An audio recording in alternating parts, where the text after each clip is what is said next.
Date is January 31st, 2015. I'm at the USS Alabama with Mr. Robert Schweizer and his family.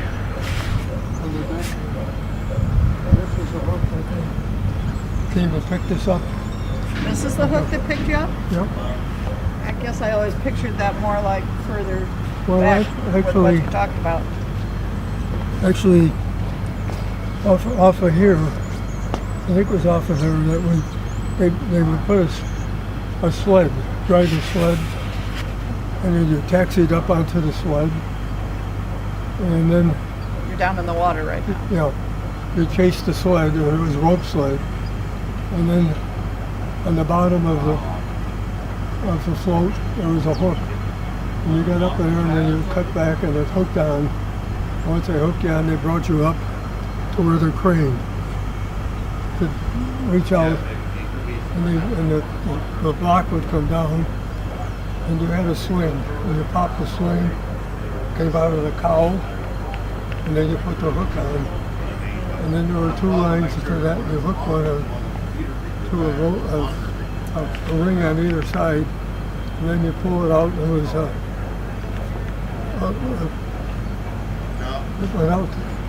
rope went out to the end of the wingtip.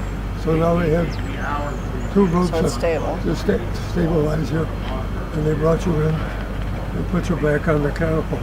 And you were in the plane when they pulled it up and put it on the catapult? Or Oh, had you yeah. already come out? You were standing probably with one leg on the inside and one outside of the.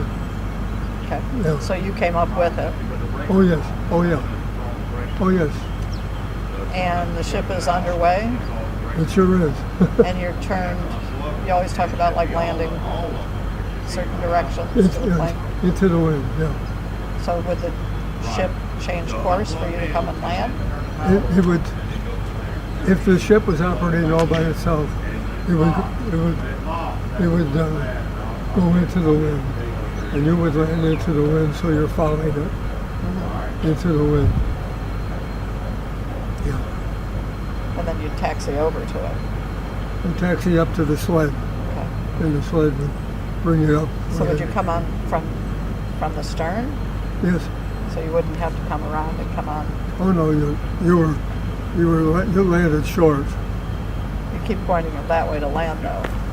If You the landed ship's aft. going into the wind, Well, you- you're coming in this way. The ship's going this way. You landed going that way. Yeah, into the wind. They wanted. Same as the ship. Or you landed in such a way that you were aiming for the fantail if the wind was a little different. You landed by the wind lines. The ship was going the way you wanted to.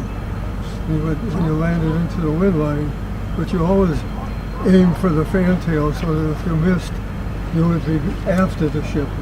Okay.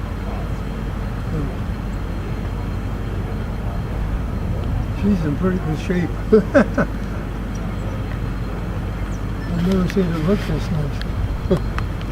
Well, he was saying that they're painting it all up real nice for the 50th anniversary of bringing it here. Right. There's a couple of signs that say painting in progress. All that wood's probably original. Yes, it is. It looks I'm like it's got the surprised. age at least.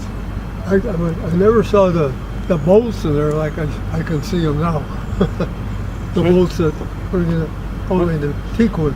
When you would catapult off that, would it also tilt up? No, So it would basically just rotate out to that's sea. right. That's right. And you'd always be, we'll call it shot this way. You start up the engines and then it shoots you. Then you said you black out for a little bit? Yeah, but they shot you off into the wind. And yes, you always, you had your feet on the rudder, so there was no problem there. On the throttle, there was a peg that came out. You had your throttle in that peg so your hand wouldn't move back. And there was a headrest. And if you didn't have your head back in the headrest, you would have been knocked out, really knocked out. So you were back in there, and when they fired, you blacked out. Then you read out, and then you see where you were and make some fast corrections if you had to. At that point, are you 100 feet away from the boat, or how long until you kind of come back to? Is it a couple seconds or is it more like 10 seconds? Oh, a couple seconds. Okay. How far away are you? I never look back. Could your plane take off from the water? Yes, you could. Yeah, sure. The water was smooth enough, I'd assume, right? Well, if we were, say we went back to Lady Gulf or Magmag Atoll or something, and the ship was on the hook, we flew off the water. Yes. Okay. In fact, we had one time, we had a Commodore Cronin came aboard, and he had his wings. As Admiral Richard E. Byrd came aboard, and he had his wings. He was very interesting. I spent time with Richard E. Byrd, which was very unusual. But anyway, we would take off. And of course, the SC-1 was a much more powerful airplane than the Kingfisher. I mean, you know what the Kingfisher looks like. That's a toy compared to the SC-1, made by Curtiss Seahawk. And that was so powerful that when you if you're taking off in the water, it would put your left wingtip down in the water and start bringing you out of the wind. It was so powerful that if the wind was coming out this way, I would head out this way. Then when the wind got into the water, until you picked up enough speed that you could pick the wing back up when you're headed into the wind. You had to play. And I told this Commodore Cronin that's what he had to do. And he more or less said, Ensign, I was flying airplanes before you knew what they were all about. Okay. So he took off and he went into the wind. And all of a sudden he's going around and around and around and around. All of a sudden he's going downwind and trying to pull that damn airplane off. I figured, yeah, you were flying airplanes long before I was born. Well, anyway, he pulled it off and it dropped back in so hard. A couple of times. And he finally got it up. And he came back and landed and we brought him back aboard. And the whole damn engine, whole cowl was bent down. Because it was going through the water that long? Because he hit so hard with the weight of the engine and everything up there, it just bent the whole frame down. And he had to sign off. Whenever a pilot comes back, he signed off in the airplane. Holy smokes, looking at it. Everybody's looking at it. And he walked away and I said, sir, you have to sign off. He said, I'm not signing off for that airplane. You never should have set me up with that airplane. I had to sign it off. So what did that mean for you? Well, Can you say it wasn't me? No. I didn't damage it? No, but it didn't. Nothing came out of it except that we had to scrap that airplane. Okay. We had to get a barge alongside to get rid of that airplane and get a new airplane from Guam back aboard it. Okay. But he was as I say, he knew more about flying. Taking off downwind. So, because I've never put it all together with you, so you're in the plane, it's facing that way, It's facing that way? and then they rotate that out. Yes, that's right. So you're actually taking Okay. out kind of like to there. Right. Into the wind. Where does that start swinging from? Huh? Well, I see where it turns from, but so what part? That whole thing, the whole structure comes out? It all pivots on this pivot thing. Right. So it's pivoting from back by that railing back there. This is the quad. Yeah, this is the quad. Pivoted from there and aimed out about like how many degrees would you say from the side of the ship? Wouldn't it be a factor of the wind? They turn the catapult into the wind, so the plane is. Yeah, so whatever the wind was in comparison to where they're driving. To be able to go into the wind. Yeah, but you're off almost 90 So where would degrees. the charge go that shot you out of there? It's fun for my mom to see all this because she's heard There's it forever. 32 pounds of She's powder. never been. Oh, your mom's never been? No. Maybe she's got an older sister too, so we're trying to sneak her down. But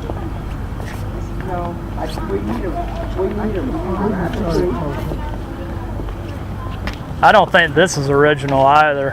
I know they took the catapults off when it was at Bremerton, and it didn't have them when they brought it back. And I've heard that this one was actually taken from a cruiser or something, but I don't know that for sure.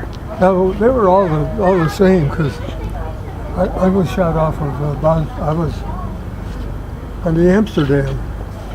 And I took the airplanes over to Amsterdam. So the charge would be somewhere down in here? Yeah, because this is where the cables would.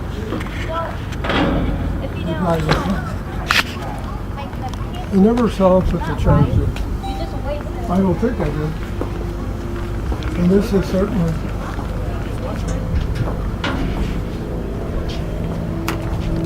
This is unusual.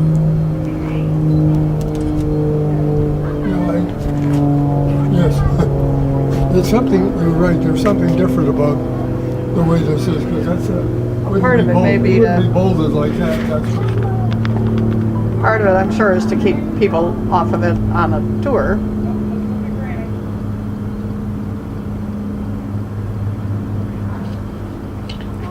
And the cradle is not on here either. The cradle that the airplane rested on is not on here. And just the center float would rest on that cradle? Yes, yeah. And normally there's cleats when it's on when you're underway and the airplane's sitting there. The cradle is also tied down, but the cradle isn't on here either. Now, would you fly every single day? No, very seldom. Really? Yeah, Just to do the scout missions, right? to the anti-submarine scouts, patrols, the head of the fleet. Would the planes fly every day? Just different people would rotate through? Oh no. Did the Because you had 3 planes, and how many pilots total while you were on? 10 or 5 or four. 4? Okay. 4 pilots and 3 planes. Okay. But I mean, when you were bombarding, you wanted a spot. There would be probably a couple of them up. Okay. Well, you might fly once a week. Not even that. Okay. Oh, I always thought you were kind of going every day. Oh no. No, the aircraft carriers How do you think did. he got good at cribbage? He was sitting on board a lot. Yeah, I was practicing cribbage. What do you remember your minimum flight time that you had to go up each month to get your flight pay? Oh yeah, you had to fly 4 hours to get your flight time. 4 hours a month, I could do that. Yeah, but if you, I stayed in reserve and flew, and if you didn't make it on your weekend, you could go out some other weekend, or if you didn't fly 4 hours in the month of January, and you You're flew, talking reserves right now, yeah, though. and then How much did you fly on board the ship? How many hours a week on the ship? sometimes not for 3 weeks or so. It all depends. Weather? We were operating with the 3rd or 5th fleet. They're fast fleets. It would only be. This is the 5th newest battleship in the fleet. The 4 Iowa class are the 4 newest ones, and then there were. This is a South Dakota class. Which was you, the Alabama, the Wisconsin, and the North Carolina? South Dakota, Indiana, Massachusetts, Alabama. Yeah, Oh. yeah. The Wisconsin was an Iowa. But anyway, if you were pulling out a Lady Gulf and heading back to Japan, you just cruise. Oh, A reconnaissance. I was standing up on that bridge up there. I used to stand bridge watches or CIC, Combat Information Center watches. Which bridge? I see a bunch. Which bridge? Yeah. Actually, I don't. see the bridge from where I'm standing. Okay.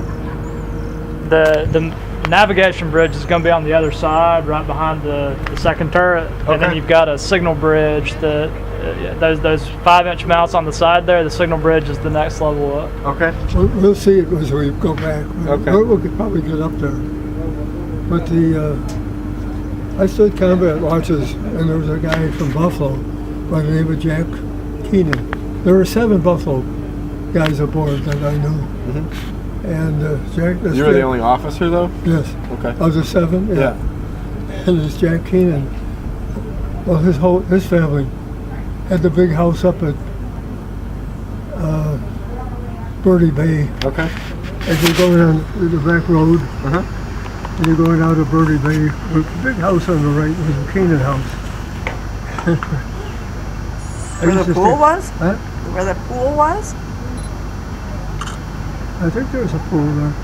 You're going up Birdie Bay and you make a left, and then you make a right to go along the, Yeah. and right on the right there's a big house. Where we went for swim lessons up there and the little life-saving thing? Oh, With that weirdo man? No, I think what you're talking about was, Not important. there was a young guy there that was a good friend of Barb's, and probably you know him. Oh, too. no, you're thinking Charlie Blaine. That's not what I'm talking about. I'm not talking about Charlie Blaine either. He was a good kisser. Okay. Should we do a photo op with But this in the background? anyway, Yeah. this Jack Keenan, he'd come over and say, "Mr. Schweizer, would you like a cup of coffee?" I said, "Yes, I would, Keenan. Black." And the lieutenant commander, who I'm standing watch with, would say, "I would like a cup of coffee." And Keenan would say, "Sir, if you want a cup of coffee, call the wardroom. And this is enlisted men's club." Oh, Jack. He was a character. Unfortunately, when he got back to Buffalo, I used to see him there walking the beach. And he became an alcoholic, and he died early as an alcoholic. Now, would you go by first names, last names, rank? Last names, So you were Schweizer? yeah. No, you'd have to be a good friend to call me Bob or something. Okay. Mr. Schweizer, yeah. What would you be wearing most of the time? The white outfit with all the stripes and everything? Oh, no, the aboard green? the ship? Yeah. Those are your dress. Khakis. Khakis? Yeah, khakis. And then the flight suit things, I've seen those from that trunk. Yeah. That's one of which you have, right? I have that, yeah. Yeah. And Trey has your jacket Yes, with the little furry collar. right. And let's see, actually, And then the thing Barb made for you has the cuffs of your dress with the stripes and all that. yes, cut off from my sleeves, yeah. Jack Keenan, and the other, I used to go, and one of the guys from Buffalo was a baker, and we used to, on Wednesdays, they On board always- ship or back in real life? No, aboard the ship. He went to cooks and baker school, and we could, on a Wednesday they would meet. I joined them on Wednesday. I was fraternizing, which I shouldn't have done, but Enlisted men? yeah, they were all enlisted men, right? And they were like eating from a separate kitchen or from in a different location? Well, when we met in his bakery, and he always had fresh pies or something cooked. Is that where your love of dessert started? I think it started before that. Okay. Yeah. Did you know a guy, or I know you would have known him, but do you remember a guy named Ferraro? He was a chief at some point, a machinist mate, aviation machinist. What's his name? John Ferraro. He was from New York. I don't know if he was from Buffalo. That name, I'm not familiar with, no.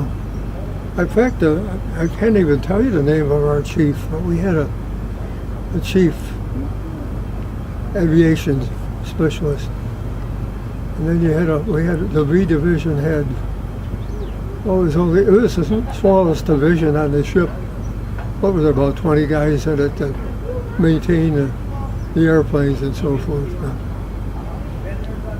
The airplanes would always be maintained right here. They wouldn't really leave this area much. Oh no, if they were working on them, they'd be working on them on the catapult or Okay. right here in the center. Because there really is no place else to put them, is there? Is that where you put the middle one, and in between that you strap it in, or what is that? Well, it would be probably up forward of that Okay. because that's the only place you could, where we I could have to drop keep it. my brain wrapped around the front. Is this way? That could be. Or at the stern? So it would be sitting here. When it was on these, it would be sitting here. At this end, right? Right. But the cradle's not on there that it would be Right. sitting on. Right. It would be sitting on a cradle. That one would be on the cradle. But it wouldn't be on that end. It would be on this end. Oh yeah, this Okay. end. Okay. And it would be facing that way. Yeah. Okay. I'm excited to see that too. So you would stand watch. You'd fly. The flights were reconnaissance or scouting missions mainly. Right. And you'd be alone in the plane. Without radio. Kingfisher had radio. No, there was no communications. That's right. I guess if you had to, You had radio. the equipment, but you weren't supposed to use it to communicate. It was silence. Yeah. So you're alone. Yes. You have your sidearm. Yes. And what else? In terms of protective fire. Depth charge. We had 250 millimeter machine guns in the wings. Okay.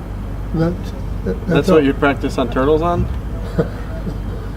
No, that was with depth charges. Okay. If we had depth charges, if you had for anti-submarine, you couldn't come back with your depth charges. But if you happened to, on your search, happen to see a big sea turtle or something going through you kind of put on your navigation board about where he was, and you look for him on the way back and practice. See, Now you gotta practice So if somehow. you didn't, obviously you can't land with them. that's right. So if you didn't use them for real, you had to dispose of them, but you did it in such a way that you would practice aiming for a target. How big is a depth charge? I envision like this and this tall, but that's just from under siege. Oh, That's about right. Is it? Yeah. Like, Yeah. and it's just, it'd be bigger than that. and then the goal of that is to blow up a submarine, right? It goes Yep, underground and then it blows up when, Under once it makes It's contact or something. set up at a depth. Okay. When it gets to Oh, that depth pressure, it fires it. Yeah. That's pretty cool. Yeah, the subhull is pressurized, so the concussion from the depth charge will basically Shatter concuss the hull, skeleton and of unless it does, come directly in contact with it. If it goes off that close, it probably will blow a hole. I assume you drop depth Practice on charges way on too many submarines? turtles. Had you ever had to do that? No, I never. Did any of your comrades? No, we. At the end of the war, we had the Japanese Navy was defeated. There's no doubt about it. Okay. So they were out of submarines. Well, when I went ashore to Yokohama, You know the whole deal about the Alabama being one of the first ships, or was the first ship into Tokyo Bay. that's right, the first capital ship. What does that mean?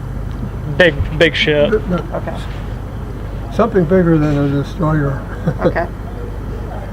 Because when we went into Tokyo Bay, we were the first capital ship, and off to the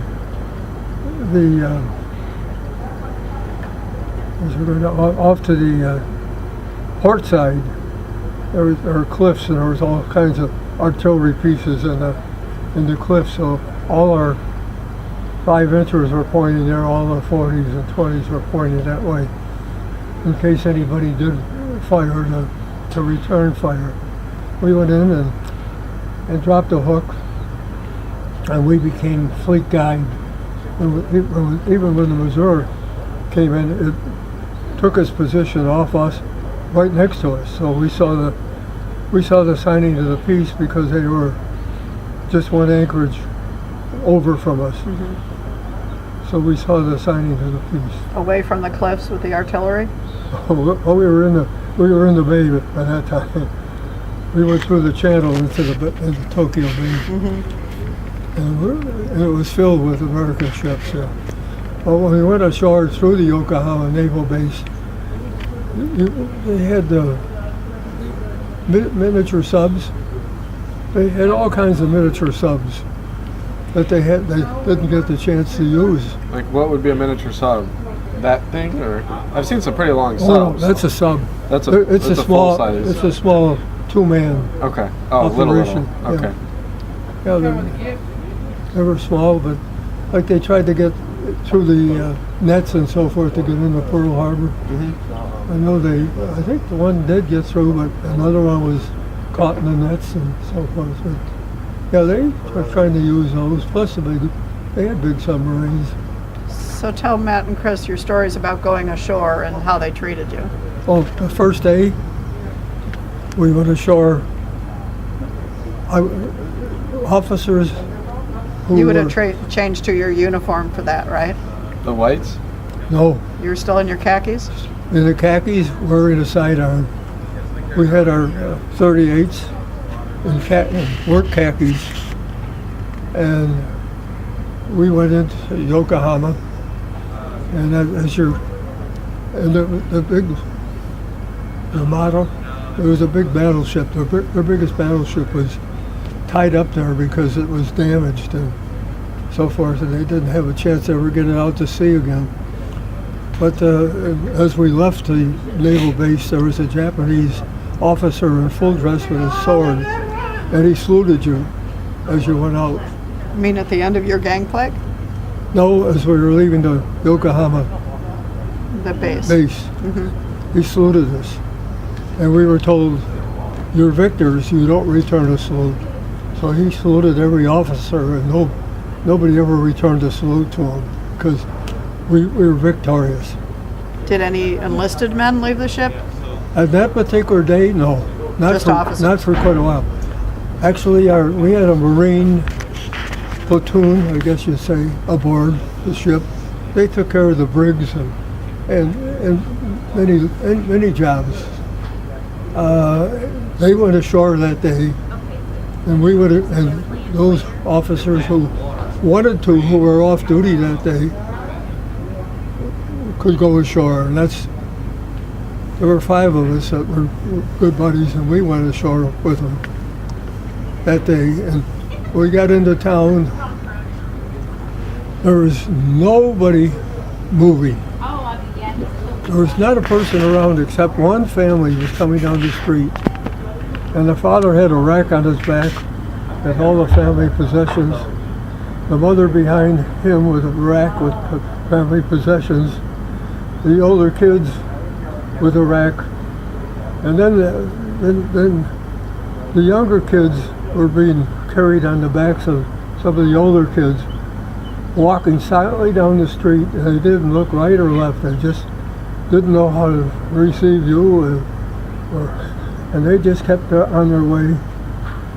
We walked into a store. I was looking for some trinkets to take home, and finally somebody came out from the back and bowed, and there was little Japanese dolls.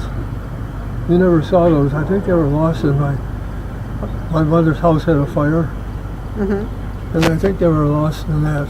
I don't remember them. Anyway, I pointed to that. He put them out on the counter. I had yen, and I tried to pay him in yen, and he wouldn't take it. He just wanted to get rid of us. Just take this and get out of here, I guess. He didn't say it, but he was courteous. That's what he was. Just take it. He didn't know how to receive us. So 3 days later, when I went on a regular livery like anybody from the ship did, if you didn't have underwear, undershirts or undershorts or something to barter with, cigarettes, candy bars, anything you took, everybody was lined up bartering. And I said it only took 3 days for the Japanese to figure us out. from the They're first not day. going to kill us as they walk past us on the street. Yeah, that'd be scary for them. Yeah, And they didn't want the yen because, Might not have had value. but they didn't know the value, I guess. But just take it and get out of here. But anyway, then 3 days later, if you didn't have something to barter with or buy with yen, you didn't get anything. but let me get this clear. You could give them a pair of your old underwear and get something in exchange? American Well- skid marks, Mom. Sicko. Well, clean underwear, but Well, yeah, but you probably still wore them on board ship for how many months? or yeah, something that you had that people had taken, something they could barter with. Yeah. Wow. All right. Of course, on the August 15th, of course, the official ending of the war was September 2nd. And on August 15th, while we were listening to the celebration of the peace in the United States, our task group, a task force is made up of 3 groups, our task group shot down 28 kamikazes while we were listening to the celebration of the peace in the United States. Wow. Are you talking about like what's going on in the States? Is that like the famous picture of the sailor kissing the girl Right, in yeah. Times Square and all that? Yes. Something like that going on in San Francisco. People jumping in the pools, people celebrating, having a great time, and then all of a sudden they come in and butt in and say, we have a bogey at 11 o'clock high or something, and that would all be cut out, and of course we ended up hopefully shooting down the bogey. The So you like kamikaze. never fired any of the weaponry? Did I ever? Yeah. No. You were in kamikaze Would you launch, have so would didn't you put have been kamikaze? trained to do that so you could in an emergency? Did I ever? No, I was never trained to fire one of those 20s or 40s. No. Any of these? No. They were all manned. Well, I know, but like what happens if something happened to those men? Oh, Wouldn't it be nice to have other people ready to step in? So it just was not your job, you didn't know it? well, There was other people that would step in. my battle station was standing right back here, yes, by the airplanes in case we had to ditch them or something. No. Okay. I So stood. if you were called to battle stations, you'd come back ready to pitch your planes into the ocean? Yes. And of course, we were wearing the heavy shoes, and you had your socks up over your pants, and you were wearing a flak jacket and a hard hat. Standing back here, yeah. That's why I say I thought there used to be wood back here because the wood is to absorb any shrapnel so that it doesn't bounce off a steel deck like this. Makes sense. And also, somehow or another, our V Division shack, where all our maintenance stuff and everything was, I thought there was right back in here someplace, we had a V Division shack where all our tools and everything were, and parts and everything were back here. But I don't see where that would be now. They may have stripped it off when they took the catapults off. Yeah.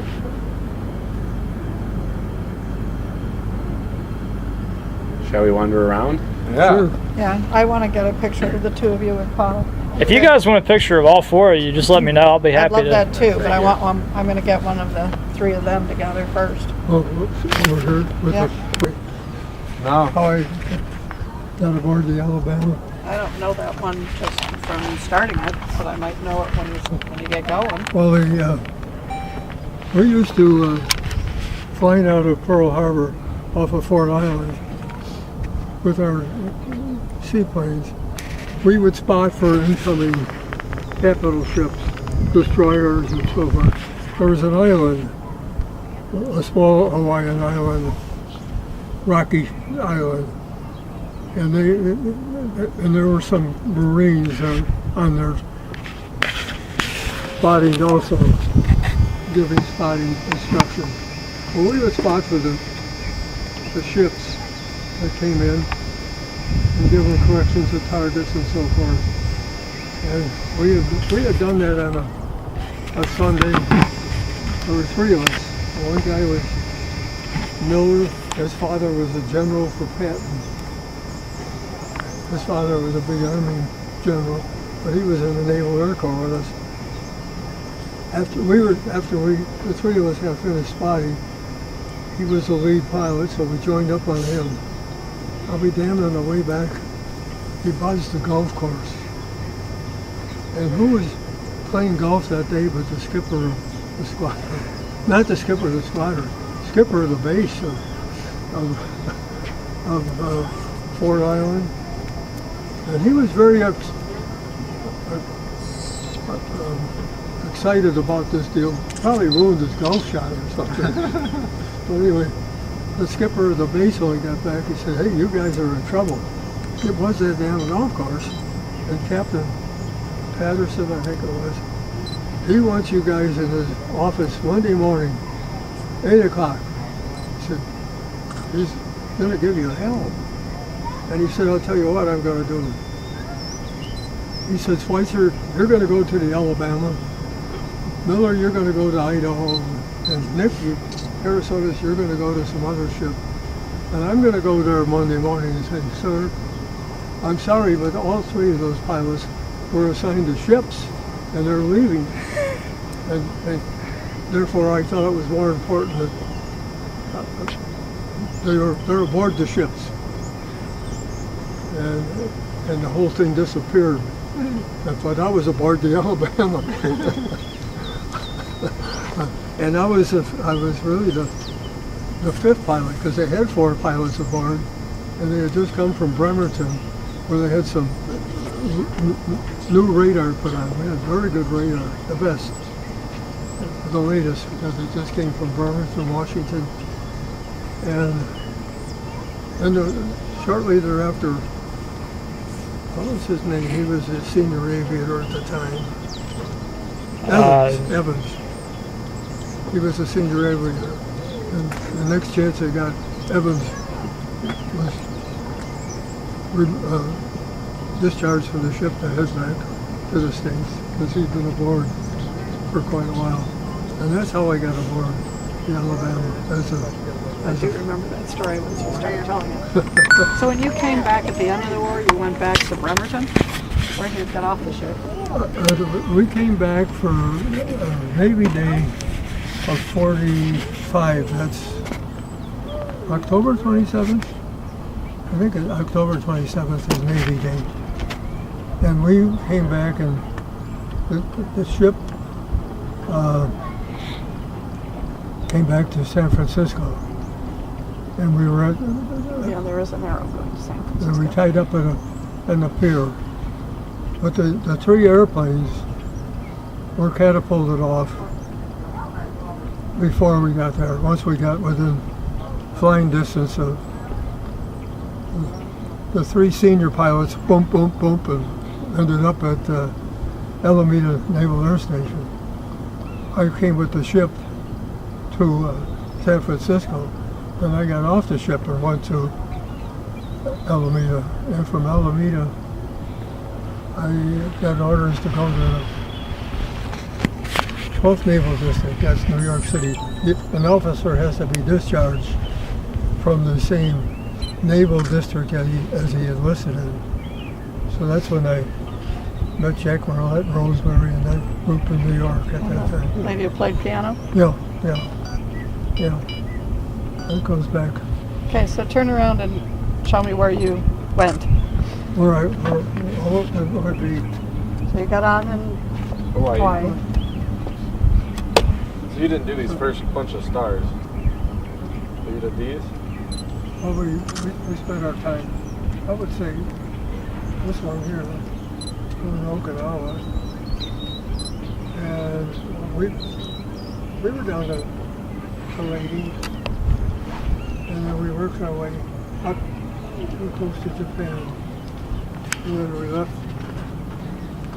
from there Yeah, we came back to we left there and went back to here, Okinawa, and we picked up all the guys who didn't have enough points to get off. We were sent to other ships, and the guys who had enough points, we came back with a full load of passengers sleeping all over the place, and came back to the Hawaiian Islands and came back to San Francisco. And that's where I got off there and headed over there.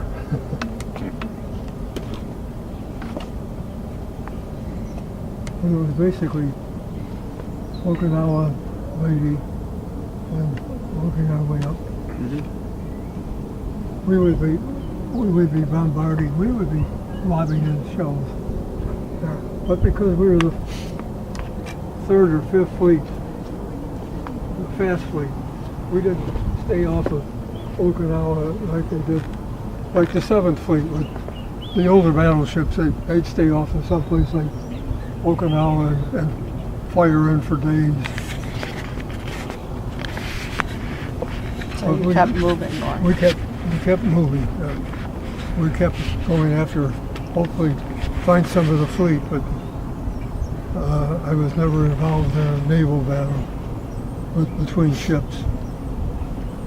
Only with kamikazes. I've seen about 3 carriers hit by kamikazes that were, one of them, the Franklin, was back completely burned out. It still had many, many dead sailors aboard when it got back to Pearl Harbor. But it was a burned out wreck that I don't think they ever got it back into commission again. One time, we had an office up here, the V Division office. And I was working there, and somehow or another didn't hear that they were going to have gunnery practice. And I finished working on the paperwork I was doing.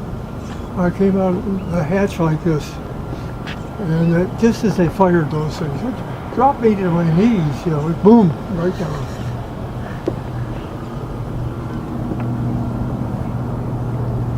I couldn't hear for quite a while after that. That's when you lost your hearing? Well, Quite possibly. I'm sure I could put you to it.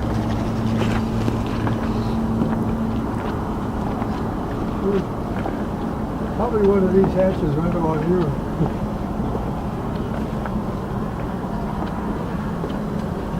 This one looks like some kind of mechanic shop. At least today it does.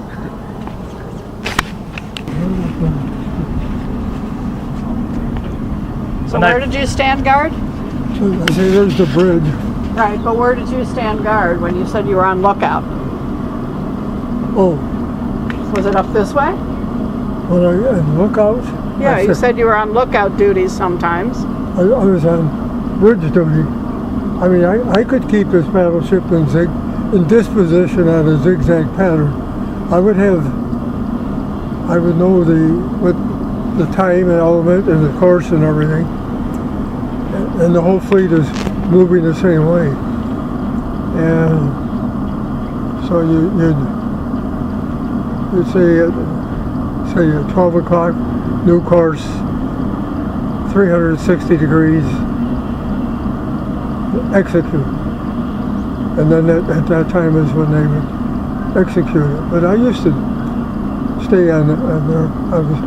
There was an OD, officer on duty, in charge of the whole thing, but he would turn it over to you to do the details like that. But I could keep this thing in disposition on a zigzag pattern. Bothered me more than the rough sea. The smooth seas bothered you more than the rough seas. Yeah. Well, initially, after you're out, you don't even think about it. Constantly watching the rest of the fleet too, because You're not traveling alone as one ship. No. How big would the fleet be? Well, the fleet, I said, was made up of 3 task groups. And then like a bunch of destroyers and stuff too? Oh boy, yeah. Every carrier had their quite a few destroyers. Like 5 or 10 or? You had the majority of the ships in the fleet were destroyers. Okay.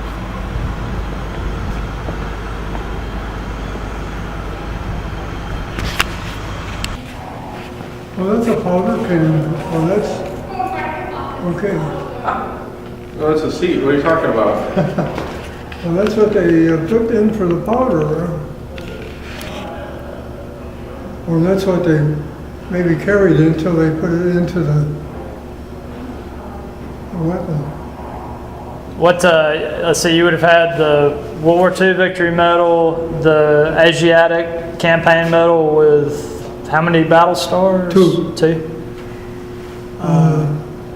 They had to be there for one, then 2 conflicts, and also the Philippine liberation.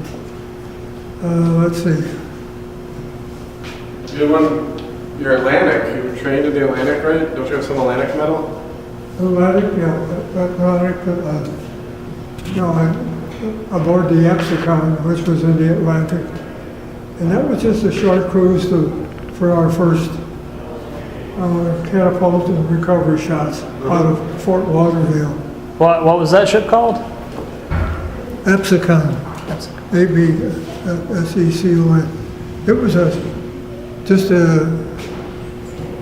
with our final squadron, Operation Squadron. That's the first time we had catapults off a ship and recover. And yeah. Shelley? Aviation. Well, that's what the gunnery boss probably was, but I don't know about the aviation. But see when you're talking about how they're located. Oh, there it is. Both the catapults were shot off over the port side. It looks like, I can't tell if it's wood or not, but It looks like it there. yeah. Where's your shack? Where's what? The shack you were talking about. You had your little shack? Well, there's the whaleboats are tied back there, all right. Did you know Raphael? Did you know? So. I think he was off by the time he He's a went on. senior aviator aboard the To July 43, Yeah. so he would have been gone. Yeah. He was a great man to Captain Fabulous. We'll pretend we have a real picture of that. Let me put the focus. We did, didn't it? I'm going to ask you for your email address. I think this one is on NavSource, so I'll just send you that link. And I think they've got 2 or 3 really good shots of the aircraft. Yeah, Oh, nice. and I think they're in color too, all of them. I brought a write-up out of the Aero magazine, written by one of the pilots from the Iowa about a catapult shot. If I had to write it, I couldn't write it any differently than he did. I brought a copy of it for you, and I left it, but it's in my room. That's okay. Well, we'll just get an address and mail it, so Okay. we'll get that before we go. Yeah. Crashed up. What's in here? The store? Well, that's why you always see the sailors walking this way. What's this? The brig? The store. Storage division office.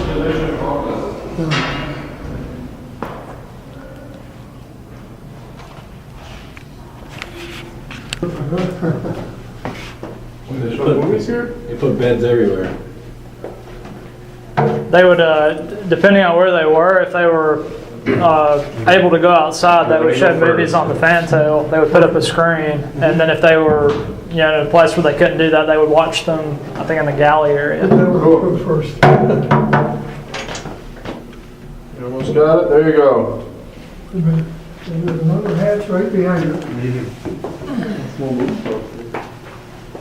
Well, this one should be a little easier. on the way home out of San Francisco was a guy by the name of Shanahan. He was the one, anyway, he was the He was the one who brought the plane over and no, that was, his brother? He was the one whose cousin brought the LCI alongside. Anyway, when he went across on the train, what happened, we were both going across the train, so we sat together. He had You're going across what? the country from San Francisco on to the train. Buffalo. Okay. He had $7,300 in his money belt that he drew just before he left the ship. Wow. That's a lot of money. That's a lot of money. That's In right. 1945? Yeah. Okay, that's right above us right here. We'll go to that with the yellow torch. I just went up there, but we don't need you going up and down the stairs right now. The deck that we're standing on, the thickness of that hatch. This is that thick. Because of all the powder that's there? No, because it's protection for the ship. I mean, that deck is all through the ship. Oh, okay. Like that. So it has nothing to do with the fact that the turret's right there? No, I don't believe so. But there's a big, on each side, there's also a big heavy, on the inside of the, where they store the oil and so forth, on the inside of it is thick. Is this the one we went into? No, that one's back that way. At the, I'm talking about between the unofficial ending of the war of August 15th to September 2nd, which was the official ending. On August 15th, we were told that you can shut down any Japanese airplane except twin engines painted white with green crosses on the fuselage and the wings, trailing a red streamer. They were official airplanes heading between Japan and Okinawa, where all the generals and admirals and everybody were negotiating terms. And I was flying with my buddy Better wait Pete. 1 second, because he's not going to be able to hear it. Give him just a moment. Just to finish your story, because I think there'll be too much interference. The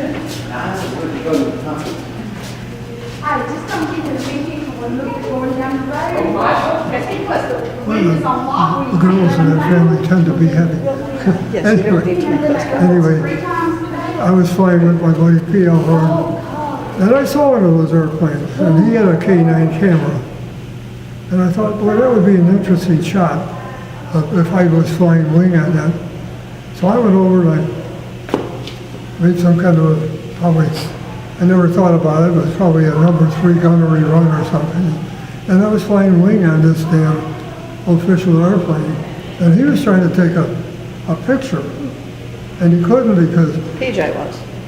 he always trying to take a picture, and I was flying, trying to keep with this damn pilot. He was all over the sky, and all of a sudden I just threw his thumbs over his shoulder. I said, he's going back, and I said, oh geez, I didn't want him to go back. So geez, he makes a turn into me, which is the worst thing he could do, and I had to dive under him to get the hell out of his way. Anyway, by the time we got back to the ship, Commander Alford, who was the gunnery boss aboard at the time, they put us back, put me on the catapult, and geez, the ladder's up there, here's the gunnery boss up. Schweizer, did you see anything of an official Japanese airplane? And I thought real carefully, and as a gentleman and an officer and so forth, I said, no, Commander. And then P.L. got on the other catapult at the time, and the commander was down and going up the ladder up to P.L. and just 1 second I caught his eyes, and I just went like that to let him know what I said. And then I see P.L. saying, no, also.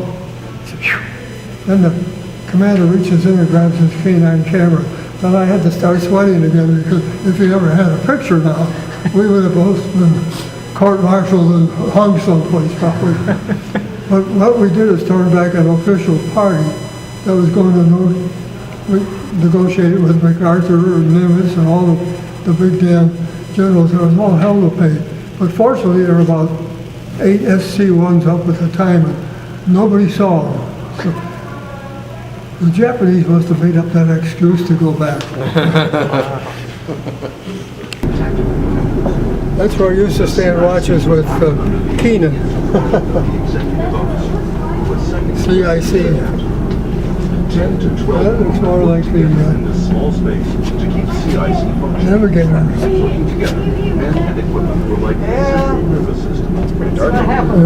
I know a guy that worked in here that complains about the fact that it's not lit, because he said, oh, yeah, the whole time we worked there, it was always lit. Like I just saw in the gunner room, just doing, where they put the 20mm cartridges together. Yeah, Upstairs, yeah. they just do a little camera. You can see some more.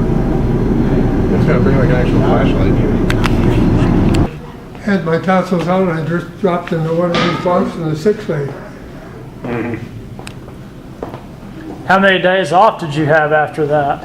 How many days off? Did they give you a day or two to recover, or did they put you right back to work? No, I think I stayed there for a day or so, but that's when my friend Jack Keenan came in. Gave me a hard time. Did you look in here, Dad? Yes, I did. Because It may have been against the wall there, but I know that after I had... you always talked about something that reminded me of a dental chair, and I bet that's it right there. It's got a little headresty thing. There's an actual dental chair somewhere. It was just like a stool. Here, look. The stool with a little backrest, with a little head cradle. And it's right by the where Oh, they. that could be. So you just sat there, they took out your tonsils? So and then I came right over and got in one of these bunks and then, You were like that guy. and then my buddy Jack Keenan, same guy, he came over and he said, your breakfast, sir. And he had toast that was burned and reburned with charcoal. And he had Tabasco sauce and all these things on a tray, and he says, your breakfast, sir. You can't even get the hell out of it. Which is now not, it's a community college downtown now. There used to be the post office. They had open house there. And you went down and you took the mental exam and the rough physical exam. And if you passed that, then you went to New York City and took the final physical and took the final, you already had taken the final mental. So that's why you went in through New York City, that's why you had to be decommissioned or whatever as an officer. That's a ship, but you know what I mean. Right, out of the same naval district. And I still don't get why the newspaper had a drive for, were they just being patriotic? Well, they had the circulation. You know, they pretty much So covered they didn't get, and this is probably very 2000, but they didn't get anything out of it. They were just being patriotic, trying to stir up interest. Right, I'd say yes. So because of that, a lot of you joined together. You said before that you were a toolmaker apprentice? Mm-hmm. What company was that with?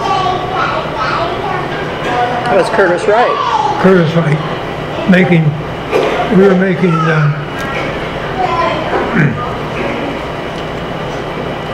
trying to think of what we call them. The P-40, basically a P-40 for the British back in those days.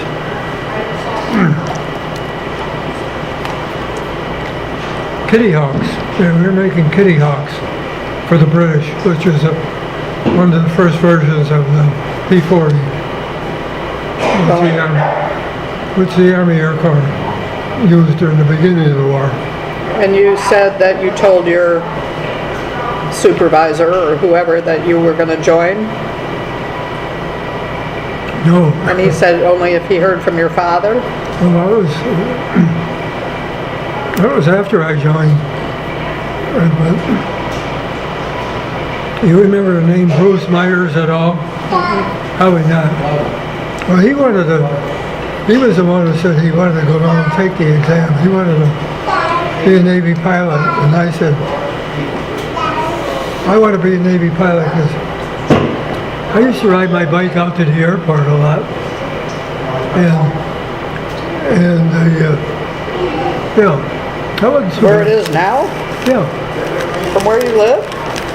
on LaSalle. Yeah, sure. A long way? And one time, 3 Navy biplanes, open cockpit, came in with those beautiful gold and blue airplanes, and they broke up. They came in and landed and taxied over and to the Buffalo Aeronautical Club, and took my bike over there, got up as close to him as I could, and I always had a feeling I wanted to be a Navy pilot. How old are you on your bike now? When I used to do that on my bike, 14, 16, So in your teens, in my team, yeah. Young, maybe in high school. in high school, yeah. And we used to, I had my paper route, and I used to make about, what did I make on my paper route? Probably about $3 a week. And at the Buffalo Aeronautical Club, they would take you up in a biplane for $6. So I'd save a couple of weeks money, and Don Newton, who lived up the street from me, he would save his money, and then we would go up, we would get in the front cockpit together, and the pilot would take us up for maybe 20 minutes and fly over to the city of Buffalo and bring us back and drop us off, and that was money well spent. Like how many times did you do that? Only a couple times, maybe 2 or 3. More than once. No, more than once. But what you're thinking about is to go down to take all the exams, because we were working 10 hours a day, 365 days a year, making these Kitty Hawks, and that continued right through the war until I left Curtis. I worked on Christmas and New Year's, everything, because you worked every day. And I was working for what, 50 cents an hour? Anyway, I went down with Bruce, and I had to, when I came back on Monday, I had to be sick, you know. I had to tell my boss I was sick. Then I had to go to New York City for a weekend to take all the final exams a couple months later. So I had to be sick for the whole damn weekend when I was sworn in. So it was about, after, I think I was sworn in about March of '42, and I didn't go into service full time until about October.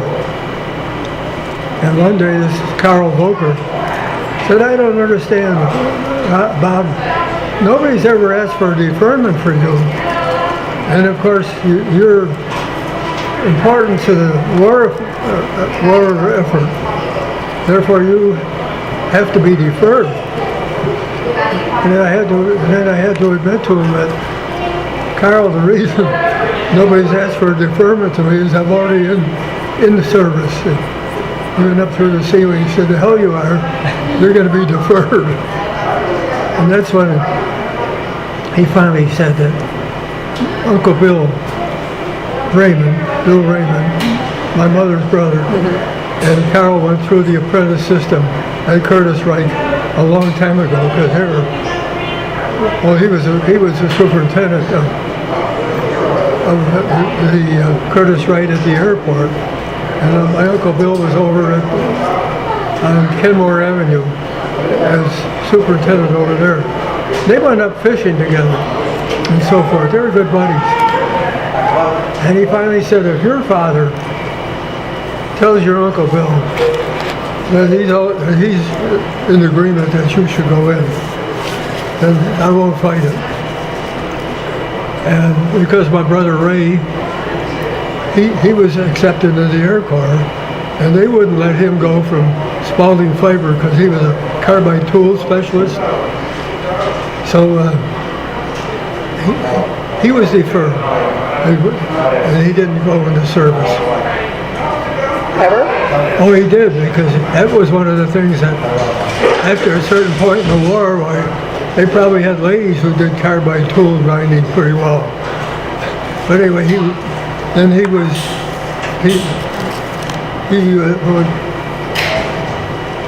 was drafted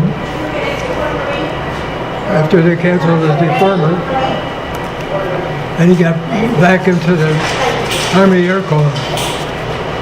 But in the meantime, of course, my father got to my Uncle Bill, and so when I was called up in October, Carl Volker, everybody just said goodbye, and I took off and went through pilot training. So in the meantime, you stayed at Curtis Wright? Until I was called, yeah. Kind of surprises me that it took that long to call you up when the number of people they needed at that point in time with where it was in the war. Well, there was 117 of us all went to RPI together, and we became the 2nd Battalion at RPI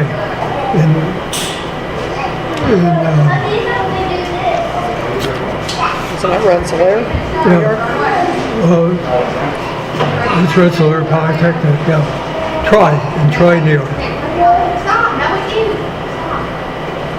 And then we kind of all went different stages with different places.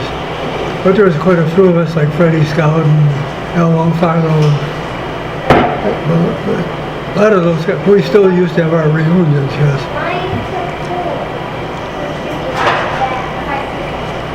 So when you go back on Veterans Day to Buffalo, to your VFW post, are those mostly people that you went to, of the 117 who went to New York? Or is it just all Buffalonians? All Buffalo. It's in the Sandwich Club. Lorenzo Burroughs, Dr. Lorenzo Burroughs, belonged to the Saturn Club. And he was a doctor in World War I. And he was killed 2 days before the Armistice Day on November 11th. And they started the post in his honor at the Saturn Club. And that's why it still meets at the Saturn Club twice a year.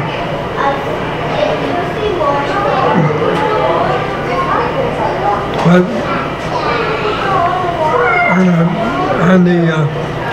on those 2 days when I go back there, there's a table of the tables are tables of 10, and we have one table in which 8 of the 10 all went to Bennett High School together.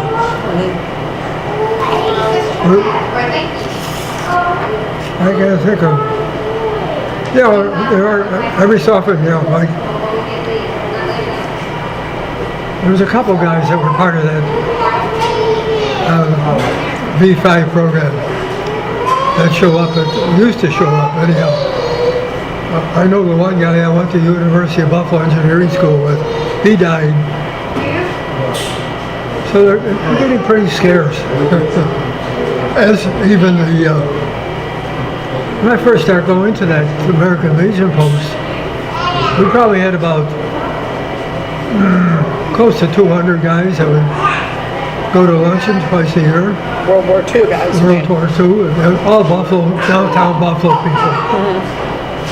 And then it got to the point where now we're down to about 85 show up.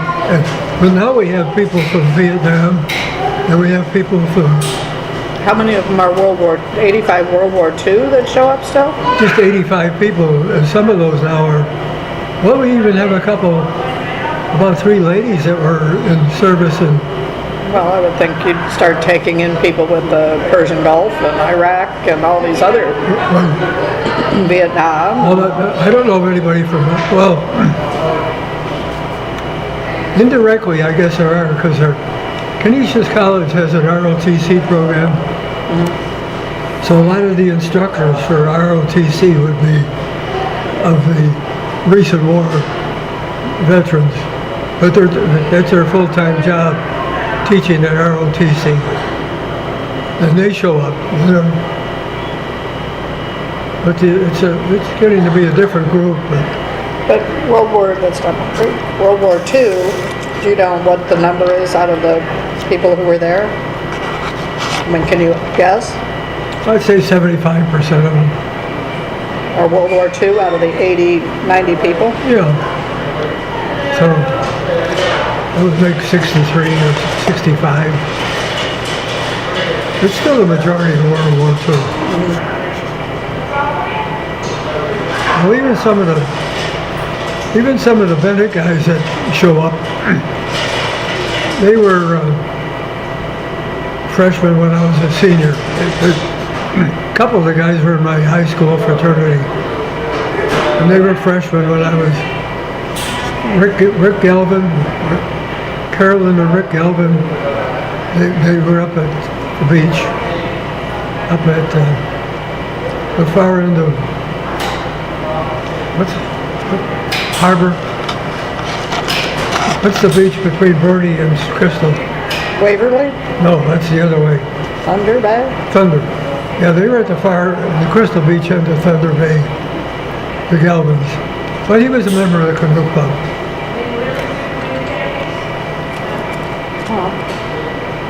So,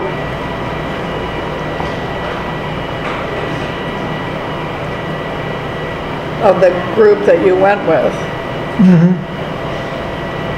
who would still be there? At those? Not many. When I went to University of Buffalo Engineering School, I'm talking about the RPI group. I'm talking about the RPI. At the University of Buffalo, when I went through there, Yeah, but I mean now at like the Veterans Day lunch. no, You think you might be the last surviving RPI guy? What'd you call it, the V5 program? I would say, yes, yeah. If not, I'm just close. trying to think. The one fellow that I went to engineering school with and was in that group, he died. I wonder online, and you probably know this better than I would. I mean, could you look up that program, the V5 program at Rensselaer RPI, Maybe. and find out who was in it and see? Oh, I know who's in it. You could name all 117? Do you have that list? Yeah. I have the article. When we all went in, there was a big party at the. Where do you have the article? And I guess it would be in your mother's important things to remember or something. I can dig it out. In fact, we have a picture of all of us. But you just see all the heads. But John Battaglia was in there, Freddie Scout. When I see that Marlette. picture, huh? Jack Marlette. No, he was not. He was not part of that group. He went right from Dartmouth College into the V5 program. Okay. He went right to pre-flight at North Carolina because he was in college. I had to go to pre-flight because I had no college. That's why I went to RPI. Okay. That's why we all went to RPI. And the main reason you had no college was because they wanted you to work in all these factories making planes and... Well, guys like Freddie Scouten had a year of college or so, but they joined that particular group and went through. There aren't many of those guys left, no. I would think we could do a little research and check those names and see what we could come up with. I know you don't know the power of the internet, but we could do it. My computer, Jared, is underneath my dresser. But your iPad is on top of your dresser. That's right. My iPad on top. Yeah, your computer, I think we probably can bring out from underneath your dresser pretty soon and just get rid of. I think so. Seeing as it's been with you for about 15 years. It's probably still plugged in. I know it's still plugged in. It's probably what we call antiquated software. Mine's probably about, my main computer is probably about 15 years old. I bought it was right after Apple came out with the G4. And I said, I'm gonna... The other stories I always liked were about the boxing on board ship. The boxing was at pre-flight. It wasn't on the ship? Oh, there was boxing on the ship, but it was a... When you fought, it was... No, I never boxed on board the ship. I just boxed during pre-flight. Yeah. And what weight class was that? I'm almost down there again. Well, don't go any further toward it.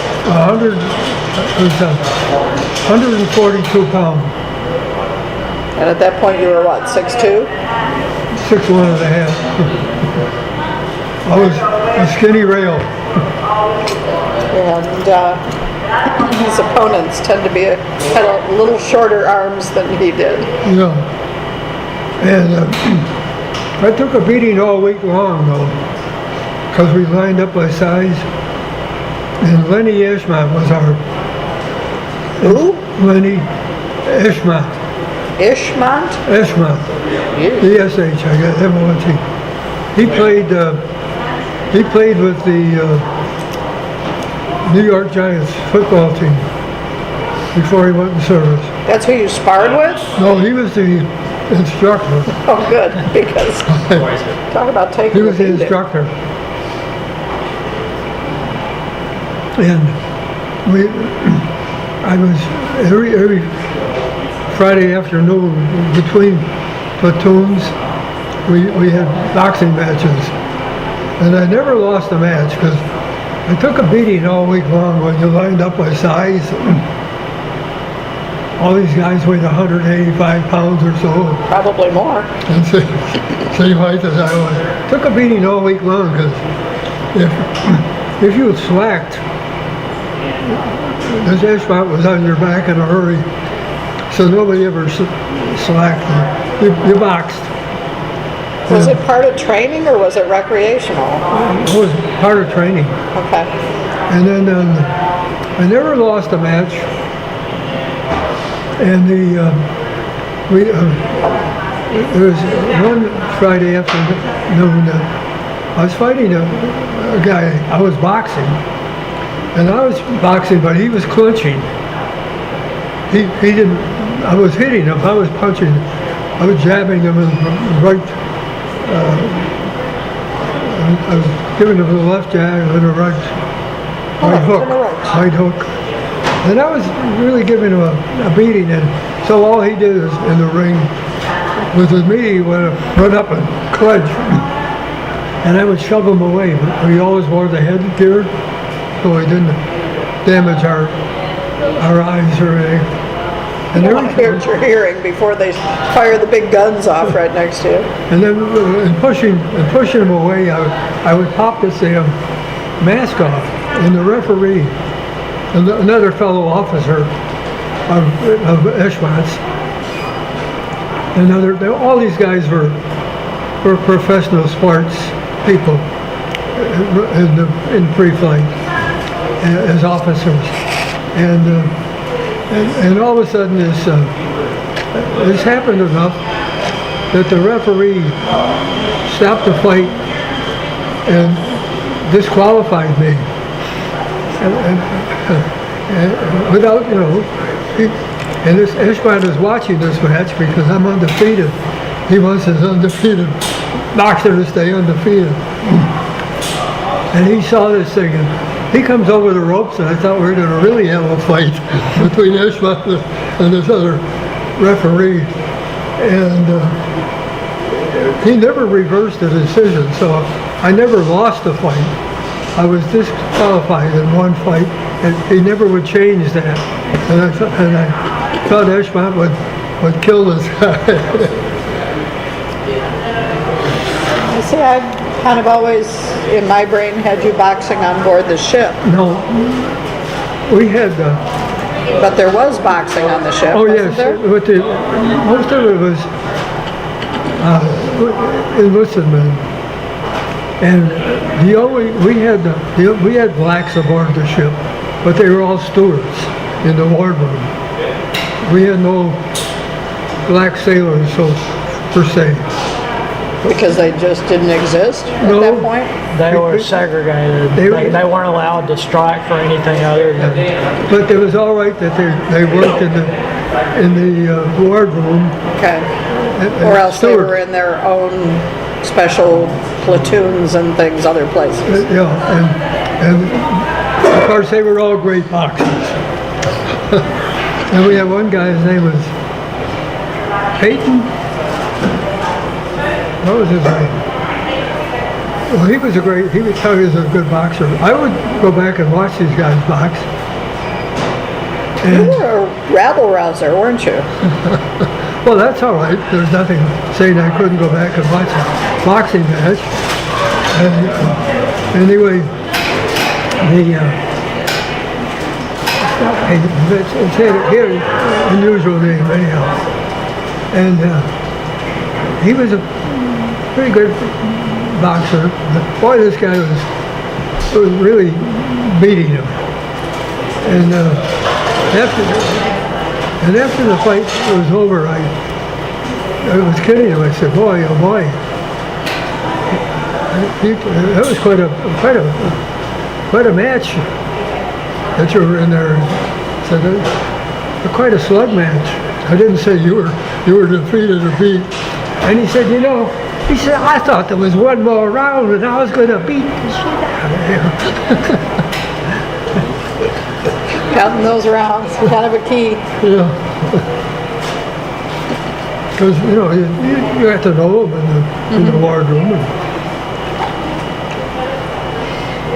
But, okay, then the jumping rope for fitness, that was on board? Or was that all in training too? That was mainly training, but I did a lot of jumping rope after that. On board? Even at home, at 280 myself. It was fun jumping rope. It was good exercise. And I probably started in the boxing. That was part of the training in boxing, was jumping rope. But again, in my brain, I had jumping rope on board for exercise. I don't think of it that way.